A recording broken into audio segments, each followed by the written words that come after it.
سب مرو گے جیسے کہ روزانہ رات کو سو جاتے ہو۔ ویسے آدمی موت کے تصور کو اپنے ذہن سے دور ہی رکھتا ہے، دوسروں کو مرتے دیکھتا ہے، تھوڑی دیر کے لیے تو ذرا سی انسان کے اوپر ارتعاش سا اعصاب میں پیدا ہوتا ہے کہ یہی منزل مجھے بھی کبھی یہاں سے گزرنا ہے۔ آج اپنے اس عزیز کو قبر میں اتار کر جا رہا ہوں، کیا پتا کل مجھے اتارنے کے لیے یہ عزیز جمع ہو۔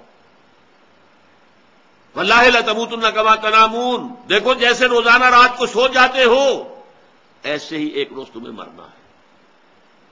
ثم لتبعثن کما تستيقظون، وہی لام اور نون، ثم لتبعثن، تم لازماً اٹھا دیے جاؤ گے، وہی جو یہاں پر لفظ آیا ہے، قل بلا وربی لتبعثن ثم لتبعثن کما تستيقظون، پھر تمہیں لازماً اٹھا دیا جائے گا جیسے کہ روزانہ صبح کو بیدار ہو جاتے۔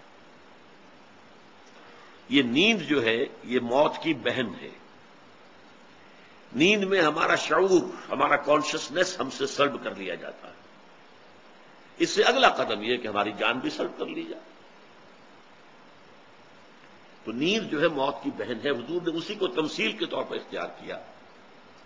واللہ لتموتن کما تنامون ثم لتبعثن کما تستيقظون ثم لتحسبن بما تعملون۔ یہ جو نیند کو موت کی بہن قرار دیا میں نے، اس کی ایک جو اور اس سے جڑتا ہوا مسئلہ نوٹ کر لیجئے، حضور کی جو دعا صبح آنکھ کھلنے پر مسنون ہے، الحمد للہ الذی احیانی بعد ما اماتنی والیہ النشور،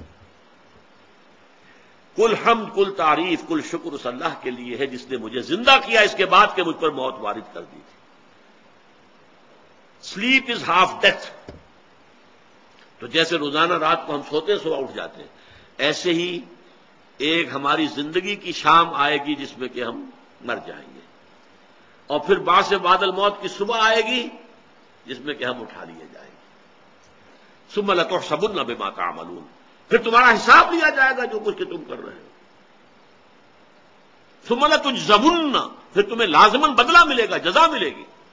بالاحسان احسانا وبالسوء سوءا، بھلائی کا بھلا بدلہ ملے گا، نیکیوں کی نیک جزا ملے گی، اور بدیوں کا برا بدلہ ملے گا، سزا ملے گی۔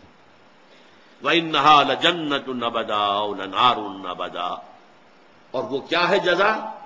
یا جنت ہے ہمیشہ ہمیش کے لیے، فراح و ریحان و جنت نعیم، اور یا پھر آگ ہے ہمیشہ ہمیش کے لیے۔ یہ خطبہ، یہ انداز یہ ہے۔ زعم الذین کفروا ان لن یبعثوا قل بلا وربی لتبعثن ثم لتنبؤن بما عملتم، کہہ دیجئے اے نبی کیوں نہیں، مجھے میرے رب کی قسم ہے تم لازماً اٹھائے جاؤ گے اور پھر تمہیں جتلا دیا جائے گا جو کچھ کہ تم نے کیا ہوگا۔ وَذَلِكَ عَلَى اللَّهِ يَسِيرٌ، یہ اللہ پر بہت آسان ہے۔ کیوں؟ وَهُوَ عَلَى كُلِّ شَيْءٍ قَدِيرٌ، اگر تو تم نے اللہ کو مانا ہے تو وہ اللہ کون ہے؟ عاجز اللہ ہے، یا عَلَى كُلِّ شَيْءٍ قَدِيرٌ اللہ ہے، ہر شے پر قادر۔ اگر ہر شے پر قادر ہے تو پھر تمہیں یہ اعتراض کرنے کا حق ہی نہیں کہ کیسے ہو جائے گا۔ ہر شے میں تو یہ بات شامل ہے، بلکہ ہم اگلی سورت جب پڑھیں گے، سورہ قیامہ آخری درس ہوگا ہمارے دوسرے حصے کا، اس میں تو اسی کو دلیل بنایا گیا۔ الیس ذالک بقادر علی ان یحیی الموتى، ذرا اپنے وجود پر تصور کرو، ذرا سوچو اور کرو، کیا تم گندے پانی کی ایک بوند نہیں تھے جو ٹپکائی گئی تھی؟ اسی سے اللہ نے بنایا تمہیں، تمہارا پورا وجود، ماں کے رحم میں تم نے پرورش پائی، پھر تمہاری ولادت ہوئی، پھر تم بڑھے، اسی میں سے، اسی گندے پانی کی بوند سے سقراط بھی اور افلاطون بھی اور ارسطو بھی اور انبیاء بھی اور اولیاء اللہ بھی، سب کے سب۔ الیس ذالک بقادر علی ان یحیی الموتى، وہ ہستی جس کی قدرت کا یہ عالم ہے، جس کی خلاقی کا یہ عالم ہے، جس کی تخلیقی قوت جو ہے وہ اس درجے کی ہے، کیا وہ اس سے عاجز رہے گا کہ وہ تم مردہ کو زندہ نہیں کر سکے گا؟ ذرا سوچو تو صحیح۔ اگر تمہیں استبعاد ہو رہا ہے تو یہ تمہارے ذہن کی تنگی ہے۔ بہرحال یہ آج 7 آیتیں مکمل ہوئی ہیں جن میں ایمانیات ثلاثہ کا نیریٹو ایفرمیٹو انداز کے اندر ذکر ہے. 4 میں ذات و صفات باری تعالیٰ بنیادی طور پر، اگرچہ اسی میں بعث بعد الموت اور قیامت کے جو دلائل ہیں وہ بھی مضمر ہیں، گندھے ہوئے. 2 میں رسالت کے بارے میں جو سب سے بڑی گمراہی ہوئی، اس گمراہی کا ایک ظہور ہوا رسولوں کی موجودگی میں. ان کی قوموں نے ان کو رسول ماننے سے اس لیے انکار کر دیا کہ وہ ان جیسے بشر تھے. اور اسی گمراہی کا پھر جو ہے ظہور ہوا کہ ان کے ماننے والوں نے انہیں بشریت کی حد سے نکال کر باہر کر دیا. حضرت عیسیٰ ابن مریم کو اللہ کا بیٹا بنا دیا. ہوا کہ نہیں؟ عزیر کو خدا کا بیٹا بنا دیا. عزیر ابن اللہ. نبیوں کے ماننے والوں نے اپنے غلو عقیدت کی بنیاد پر ان نبیوں کی بشریت کا انکار کیا. وہی گمراہی، وہی بیماری جو وہاں ظاہر ہوئی تھی اس شکل میں، یہاں ظاہر ہو گئی اس شکل میں. آخری بات یہ کہ قیامت، آخرت یہ ہونے والی ہے. جس کسی کو بھی یہ مغالطہ ہو گیا ہے کہ یہ انہونی بات ہے، اس کے لیے جو منطقی دلائل ہے وہ اپنی جگہ. سب سے بڑی دلیل محمد رسول اللہ کی شخصیت ہے صلی اللہ علیہ وسلم. آپ کی صداقت اور آپ کی امانت کا لوہا آپ کی قوم نے مانا، اور آج پوری دنیا مان رہی ہے. تاریخ انسانی کا عظیم ترین انقلاب محمد نے برپا کیا صلی اللہ علیہ وسلم. Doctor Michael Hart, the author of the 100، ایک کتاب لکھتا ہے، a selection and gradation of the 100 most influential personalities of human history.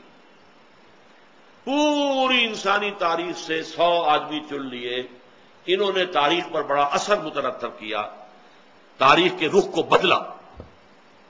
یہ تو سلیکشن ہو گیا. گریڈیشن، ان میں سب سے بڑا کون جس نے سب سے زیادہ تاریخ کے رخ کو بدلا؟ پھر نمبر 2 کون، نمبر 3 کون، نمبر 4 کون؟ A selection and gradation of the 100 most influential personalities of human history. اور اس میں نمبر 1 پر لا رہا ہے محمد صلی اللہ علیہ وسلم. اور کہتا ہے because he is a Christian. حضرت مسیح کو نمبر 3 پر لے کر گیا. خدا کا بیٹا ماننا جس کو مانتے ہیں وہ نمبر 3 پر، اور نمبر 1 پر محمد. تو کہتا ہے naturally I O an explanation, مجھے اس کی وضاحت کرنی پڑے گی میں کیوں محمد کو نمبر 1 پر لا رہا ہوں. اور بڑا پیارا جملہ لکھا ہے. واقعہ یہ this is because he is the only person, the only person, the only person supremely successful in both the religious and the secular fields. ان کا تصور یہ ہے کہ انسانی زندگی کے 2 دائرے علیحدہ ہیں. ایک مذہب کا دائرہ ہے، ایک سیاست کا دائرہ ہے. سیاست، ریاست، حکومت، ایک مذہب، اخلاق. تو جو لوگ مذہب اور اخلاق کی دنیا میں بڑے اونچے ہیں وہ سیاست اور ریاست اور حکومت کے میدان میں زیرو ہیں. گوتم بدھ ادھر بہت بلندی پر، ادھر زیرو. خود حضرت مسیح ادھر بہت بلندی پر، ادھر زیرو. کوئی حکومت تو آپ نے قائم نہیں کی، کوئی نظام آپ نے برپا نہیں کیا. دوسری طرف بڑے بڑے کانکررز، بڑے بڑے جنرلز، بڑے بڑے بادشاہ ایمپررز ہوئے، لیکن وہ دین اور اخلاق کے گوشے میں زیرو. یک رخی شخصیتیں، جتنی بڑی شخصیتیں سب یک رخی ہیں، یا ادھر یا ادھر. while Muhammad is the only